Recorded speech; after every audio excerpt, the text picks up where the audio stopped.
the staircase, and the cage. Yesterday wore me out completely. There were too many tasks, goals, and promises. Everything merged into a resounding cacophony that made me want to escape. In the evening, I felt as if tension was building up inside me, dense, sticky, and not going anywhere. I went to bed later than usual, without turning on the light in the hallway. For some reason, it seemed like I wouldn't need it. Sleep began with silence. I was standing on a stone staircase that stretched both upward and downward at the same time. There were no walls, no ceiling, no floor around me, only endless darkness in which the staircase seemed to float. I didn't know where I had come from, but I knew for certain I had to go up. Each step on the stairs was accompanied by a faint echo.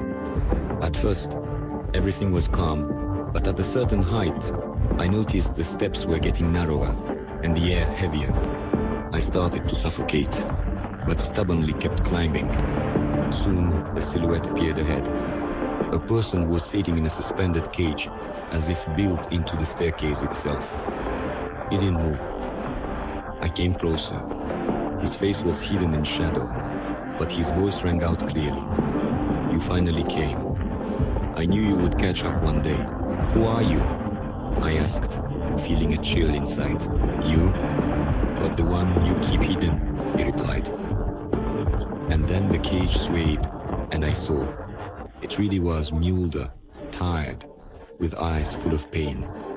He didn't ask for help, but his gaze was so familiar that I instinctively stepped closer and touched the metal bars. At that moment, the staircase trembled. A vibration began, and the whole space started to shake, as if I had upset the balance. Me in the cage spoke again. Either you go up without me, or you come down and stay with me. Choose. I didn't know what to do. My heart was pounding, my hands were shaking, and then, in the darkness below, a small light appeared. I realized it was the path down. And above, something like a doorway appeared, framed with light. But the cage began to rise along with me. I wasn't taking any steps, but I was moving upward, as if ascending by sheer willpower, like climbing a staircase that was no longer there. The metal of the bars began to crack, as if unable to withstand the pressure of time, and with each passing moment, it crumbled into fine silvery dust, which rose into the air and vanished into the darkness. From the debris emerged my mirrored double. He stood upright, confident. His face was free of wrinkles. His eyes were clear and deep, like the surface of a calm lake. There was a lightness in his movements, and dignity in his posture.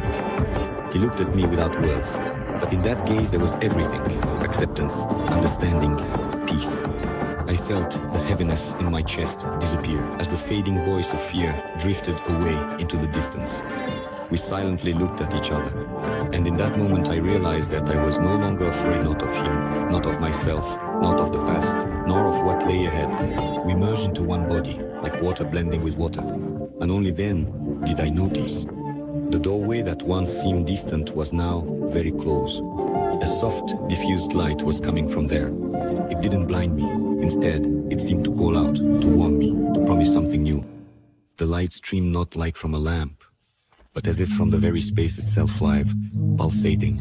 I took a step and entered it, feeling how with each step, doubt, pain, and fear disappeared, as if I were crossing into another reality where I could be completely myself, without hiding. When I woke up, I lay in bed for a long time. It felt as if things had grown quieter inside me, as if the hum that had nested within me for so long had disappeared. I had passed through myself and, for the first time, realized how many doors within me were still closed. It was precisely this feeling, sudden and clear, that became for me the very light behind the door, which I saw only when I united with the part of myself I had previously rejected.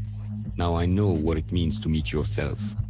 Not in the mirror, not in memories, not in a list of achievements, but inside in the darkness, without decorations, without excuses. On that staircase, which leads neither up nor down, but to the very center, to the place where someone has long been waiting. I went there in a dream, but the feelings were more real than anything I had experienced while awake. I dreamed of a staircase endless, solitary, without support. An ascent with no handrails, no destination, only an inner knowing that I must keep climbing. And each step was not about height, but about effort. A step is like admitting that you're tired, but still going on. And then I saw myself locked in a cage. Not an enemy, not a monster, not a shadow in the corner, but a weary, broken, forgotten me. I looked into his eyes and felt something inside me come to a halt. He didn't blame me. He just was. He waited. And suddenly I realized I was the one who put him there. Because at some point I decided that pain was weakness, that vulnerability had to be hidden, that being tired was shameful. And he just sat there in silence. When I touched the bars, the space trembled. I knew something was about to change forever. And he said, either you leave without me, or you stay with me. Choose. It wasn't a choice between good and evil. It was a choice between wholeness and running away. And I couldn't walk away.